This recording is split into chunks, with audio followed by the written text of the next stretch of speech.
Bismillahirrahmanirrahim. Assalamualaikum warahmatullahi wabarakatuh.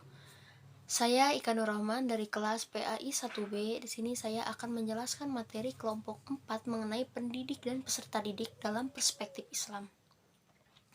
Yang pertama yang harus kita ketahui yaitu pendidik.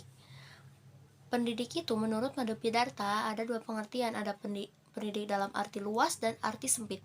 Menurut arti luas, pendidik adalah semua orang yang berkewajiban membina anak-anak.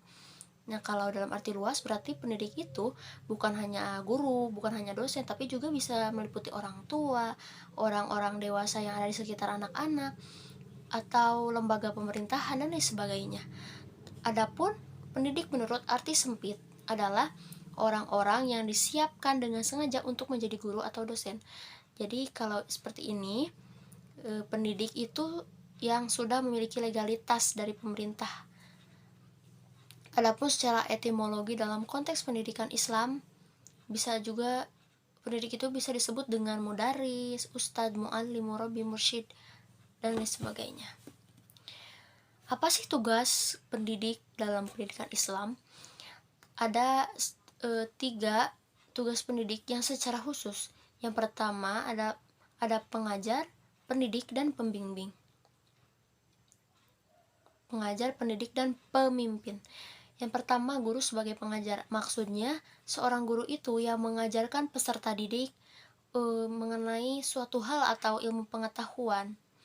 Adapun guru sebagai pendidik adalah orang yang mendidik anak-anak atau peserta didik untuk menjadi pribadi yang lebih dewasa lagi.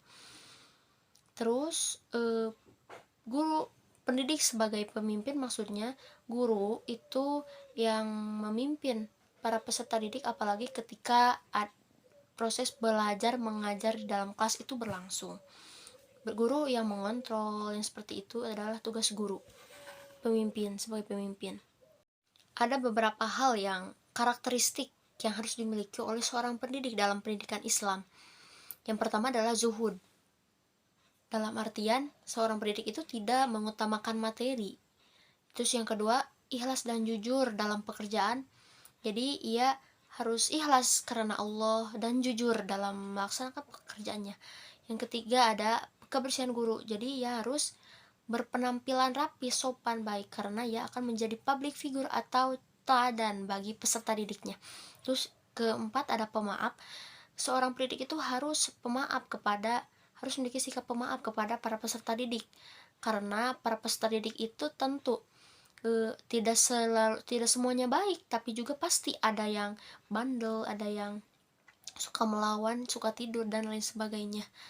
Terus ada yang kelima, harus mengetahui karakteristik karakter peserta didik. Jadi seorang guru itu bisa mengetahui karakter dia tuh seperti ini, maka ia harus apa. Lalu yang selanjutnya ada harus menguasai mata pelajaran yang diampunya. Jadi seorang guru harus menguasai materi yang hendak disampaikan kepada para peserta didiknya, harus menguasai. Peserta didik menurut pengertian umum adalah setiap orang yang menerima pengaruh dari seseorang atau sekelompok orang untuk menjalankan kegiatan pendidikan. Jadi ia memang sudah siap, sudah menerima pengaruh dari orang lain untuk menjalankan kegiatan pendidikan. Adapun peserta didik dalam arti luas yaitu anak atau pribadi yang belum dewasa yang diserahkan kepada dalam tanggung jawab pendidik. Jadi diserahkan kepada pendidik gitu tanggung jawab.